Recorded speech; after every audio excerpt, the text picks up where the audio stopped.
નમસ્કાર, આપ જોઈ રહ્યા છો નેશન પ્લસ ન્યૂઝ. હું છું આપની સાથે હિરલ પંડ્યા. વડોદરાના માંજલપુરના ધારાસભ્ય યોગેશ પટેલ હવે આપણી વચ્ચે નથી રહ્યા, પરંતુ તેમની પાછળ તેઓ 8 દાયકાનો એક એવો ભવ્ય ઇતિહાસ છોડી ગયા છે જે નવી પેઢીના રાજકારણીઓ માટે એક મિસાલ છે. યોગેશ પટેલની રાજકીય સફર જેટલી રોચક હતી તેટલા જ રસપ્રદ અને લાગણીસભર તેમના દિલ્હીના ગાંધી પરિવાર સાથેના સંબંધો હતા. રાજકારણમાં સંબંધો સ્વાર્થના હોય છે તેવું કહેનારા લોકો માટે યોગેશ પટેલ અને મેનકા ગાંધીનો સંબંધ એક જીવંત ઉદાહરણ છે. પૂર્વ વડાપ્રધાન ઇન્દિરા ગાંધીના પુત્ર સંજય ગાંધીના અકાળે અવસાન બાદ ગાંધી પરિવારમાં મોટો પારિવારિક ખટરાક ઉભો થયો હતો. એ મુશ્કેલ પરિસ્થિતિમાં મેનકા ગાંધી એકલા પડી ગયા હતા. તે સમયે વડોદરાના યુવા અને નીડર નેતા યોગેશ પટેલ મેનકા ગાંધીની વહારે આવ્યા હતા અને તેમને વડોદરા લઈ આવ્યા હતા.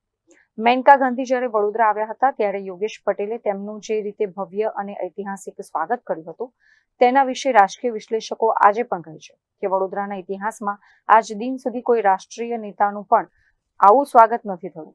મેનકા ગાંધી પોતાના દુઃખના દિવસોમાં મળેલી આ હિંમતને ક્યારેય ભૂલ્યા નહીં અને તેઓ યોગેશ પટેલને પોતાના સગા ભાઈ માનવા લાગ્યા.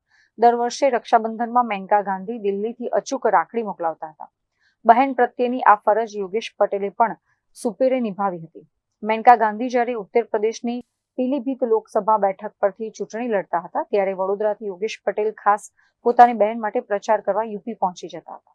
બીજી તરફ મેનકા ગાંધીએ પણ ભાઈના આ ઉપકારનું ઋણ બહુ અનોખી રીતે અદા કર્યું હતું. વર્ષ 1990માં જનતા પાર્ટીમાંથી યોગેશ પટેલ પ્રથમ વખત ધારાસભ્ય બન્યા હતા. ત્યારબાદ 1995માં તેઓ ભાજપમાં જોડાયા હતા.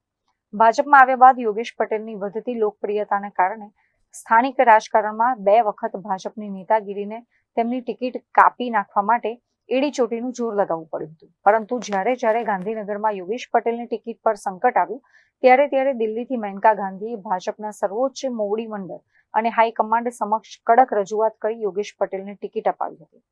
આ જ અતૂટ સમર્થન અને લોકચાહનાને કારણે જ્યારથી તેઓ ભાજપમાં જોડાયા ત્યારથી રાવપુરા બેઠક પરથી સતત 5 વખત અને ત્યારબાદ માંજલપુર બેઠક પરથી 2 ટર્મ સુધી આજે રહીને ચૂંટાઈ આવ્યા હતા. વર્ષ 2022માં તેઓ 8મી વખત ધારાસભ્ય બનીને ગુજરાત વિધાનસભાના સૌથી વરિષ્ઠ સભ્ય બન્યા હતા.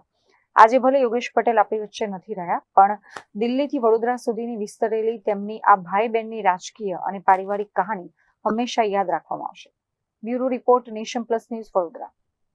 સમાચારોના સતત અપડેટ મેળવવા માટે અમારી નેશન પ્લસ ન્યૂઝની યુટ્યુબ ચેનલને સબસ્ક્રાઇબ કરો, બેલ આઇકન દબાવો અને જોડાયેલા રહો ફેસબુક, ઇન્સ્ટાગ્રામ અને ટ્વિટર પર.